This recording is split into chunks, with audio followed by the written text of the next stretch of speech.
Olá, pessoal. Mais uma aula de metrologia, dando continuidade ao nosso assunto. Eu vou falar rapidamente sobre a parte 7, o capítulo 7, que são resultados de medições indiretas. Eu não vou me aprofundar nesse capítulo, para a gente não perder tempo, né? Não é bem perder tempo, mas nosso tempo está curto e eu avaliei aqui o conteúdo que ainda nos resta, né? Então eu vou fazer uma breve explicação sobre essa parte 7. Nós nem vamos fazer exercício, ele é de menor importância dentro do conteúdo, tá? Mas eu vou disponibilizar os slides para vocês. Caso seja uma situação que você passe por ela, você vai ter esse material, poder consultar, poder ler, né? E poder aplicar onde você vai realizar esse tipo específico de avaliação de resultado de medição direta, que é o caso aí, tá? Que ele é utilizado, tá? Ele é utilizado e, na verdade, é a forma correta que deve ser utilizado. Tá? Eu nem vou passar os slides, eu coloquei um resumo aqui, né, do que trata, tá, esse capítulo. Tá? Então, os conceitos, de forma geral, a gente já viu. Então, por isso a gente vai entender só lendo essa parte aí, que é uma conclusão, é um resumo, né, do capítulo 7. Então, o que eu vou tentar explicar para vocês aí de uma forma resumida e rápida. Tá? Então, o que que fala aí, né? Então, vocês estão vendo, o título é Resultados de Medições Indiretas, então trata realmente de medições indiretas. É um método que se aplica a medições indiretas para avaliar, para representar esse resultado de medição e principalmente considerando as incertezas desse resultado de medições indiretas. Então, nós sabemos que a medição indireta, como é que ela é feita? Como é que ela é obtida? A partir de um modelo matemático, né? Ou seja, eu preciso de uma determinada grandeza, mas eu não meço ela, eu meço grandezas, eu meço uma outra grandeza ou duas grandezas ou até três grandezas para obter aquela grandeza que eu quero, e normalmente utiliza-se um modelo matemático no meio aí. Por exemplo, um caso bem simples é a velocidade, né? A velocidade média. Para me obter a velocidade média, que é bem simples, é a distância pelo tempo, né? Então, por exemplo, aí nesse caso, para mim obter a velocidade, se eu obtiver essa velocidade a partir da distância percorrida e do tempo que durou esse percurso, eu vou ter esse parâmetro de velocidade média, mas ele está sendo obtido de uma forma que a gente chama indireta, não é direta, né? Não é uma medição direta. Então, eu utilizo um modelo matemático, físico aí, né, que é a distância dividido pelo tempo. Então, esse é o modelo matemático que eu estou falando aí, no qual é obtida essa medição direta. Então, é aquele negócio da área, né? Para mim também ter a área de um lugar, eu faço as medições do comprimento, né? Das dimensões, das duas dimensões, e multiplico. Então, isso tem um modelo matemático, né? Então, também a área é obtida de uma forma indireta. Tá? Então, nesses dois exemplos aí. Então, a questão aí que eu falo sobre essa primeira parte aí, então vocês já entenderam o que é medições indiretas e como ela é obtida através de um modelo matemático, se for o caso aí, né, que normalmente utilizando variáveis independentes. Então, quando eu falo no texto que são variáveis independentes entre si, é o caso clássico aí da velocidade. Então, tenho duas variáveis aí. Uma é a distância percorrida, a outra é o tempo. Essas variáveis, elas não têm nenhuma relação entre elas, né? Elas são totalmente independentes. O tempo que vai ser medido não tem não é obtida a partir da distância, etc. Então, isso torna elas independentes.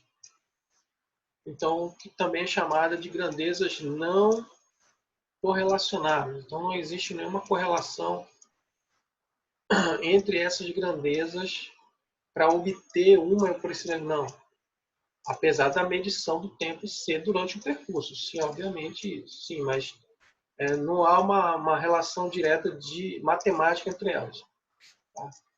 Então, só que essas duas grandezas, eu medindo essas duas grandezas e depois fazendo esse cálculo, então eu tenho a medição de uma distância, que essa medição de distância ela tem certezas nessa medição. Né? E também qual instrumento, o odômetro, por exemplo, no veículo, ele mede a distância, né? Você percorre no carro. Então, aqui é um instrumento, né? E ele tem, então, ele sendo um instrumento, ele tem uma incerteza na medição dele. Né? Então, e também o tempo. Então, eu medindo o tempo com o cronômetro, né? Com o relógio, qual é esse instrumento que eu estou medindo? Esse instrumento também tem uma incerteza. Então, isso a gente chama de incertezas combinadas. Então, combinou duas incertezas de duas grandezas diferentes, independentes entre si, para eu ter, então, uma medição indireta. Que aí, então, eu preciso... Nesse caso, o que eu preciso é de um modelo matemático para incluir essas incertezas aí das duas variáveis independentes que eu estou utilizando. Né? Das duas medições independentes que eu estou utilizando. Certo? E aí, essa parte 7 vai apresentar um modelo matemático para você incluir, se for o caso, aí, dentro, se enquadrar, se a tua medição se enquadrar dentro desses aspectos, então você deve usar o modelo matemático, e aí essa parte 7, esse capítulo 7, tem um modelo matemático que pode ser utilizado. E aí você precisa da incerteza da medição da velocidade, nesse nosso exemplo, a incerteza da medição do tempo, né? Fazer o cálculo dentro do modelo matemático, isso é um cálculo simples, tá? A equação é simples, para ser encontrada, então, a incerteza dessa medição direta. Certo? Então, a gente pode passar aqui só para a gente ver onde está a equação. Aqui. Começa aqui, então, a explicação da equação, mas aqui atrás tem uma forma bem simples, que é da aplicação. Então, que é essa aqui.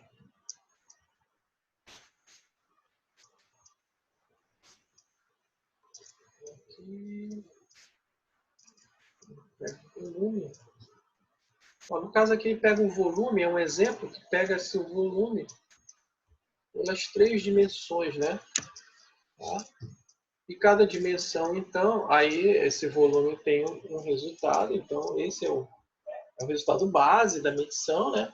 Só que para cada dimensão dessa, a altura, a área, a base, eu tenho, em cada medição dessa, né?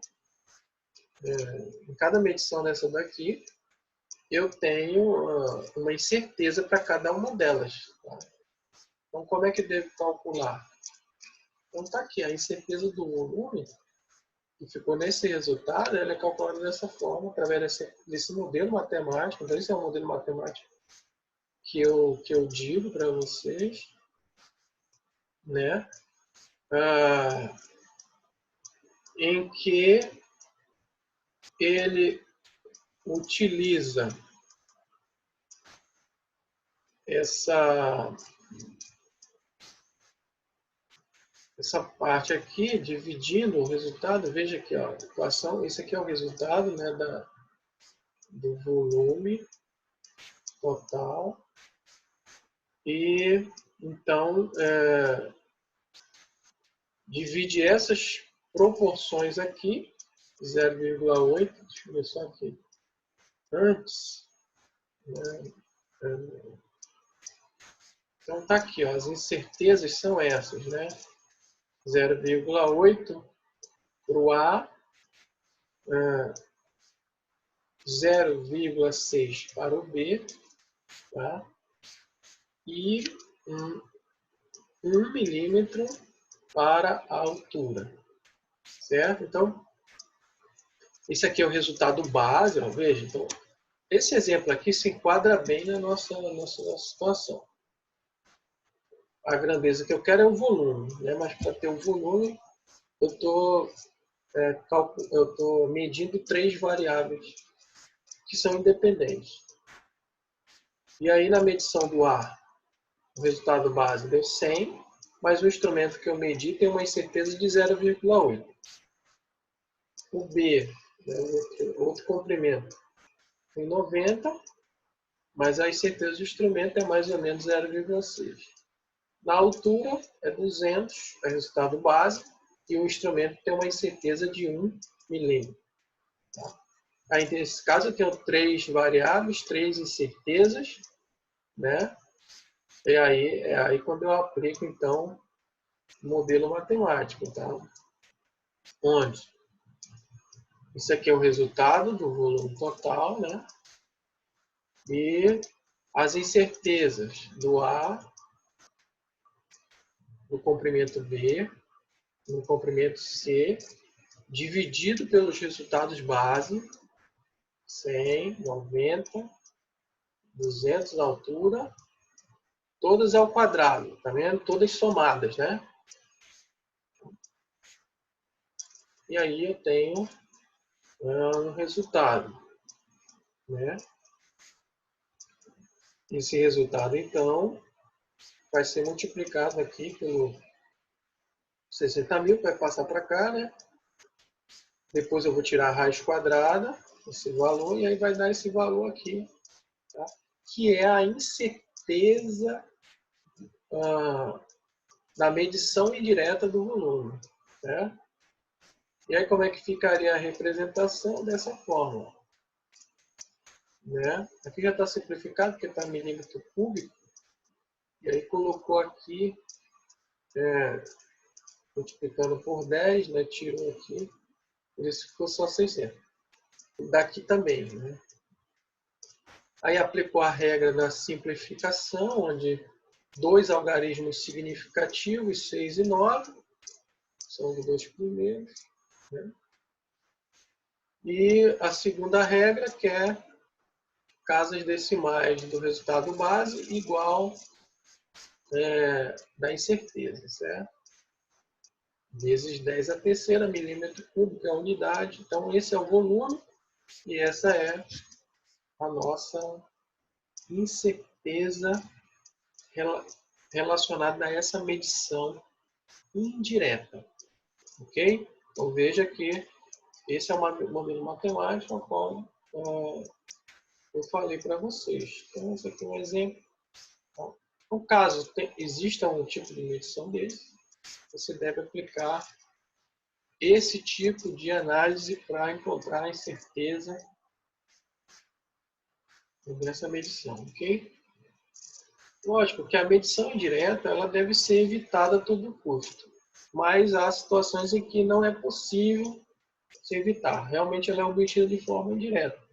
E aí, se for o caso, então deve ser feito da forma correta. Essa é, então, a forma correta. Nesse caso aqui, é provável que eu tenha o mesmo instrumento de medição, né? Porque é a mesma grandeza. E aí fica bem mais complicado quando aqui são as mesmas grandezas, todas são comprimento, apesar de ser um comprimento aqui, outro aqui, outra altura, é a mesma grandeza, né? Quando são grandezas diferentes, aí são instrumentos diferentes, acaba sendo mais complicado.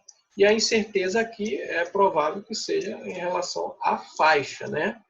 Nós vimos que a incerteza do instrumento está relacionada à faixa de medição que ele tem, a não ser que seja a incerteza, o erro máximo. Aí sim, o erro máximo não. Ele envolve todas as faixas, o erro máximo, foi o que a gente viu na parte de calibração. Certo? Então, esse é o conceito aí. Tá? Talvez eu coloque uma questão aí no próximo exercício, mas só de uma forma conceitual, mais para que vocês não esqueçam realmente se, quando houver esse caso, poderem enquadrar, então, nesse tipo de análise, ok? Então, boa aula, bons estudos, até o próximo vídeo.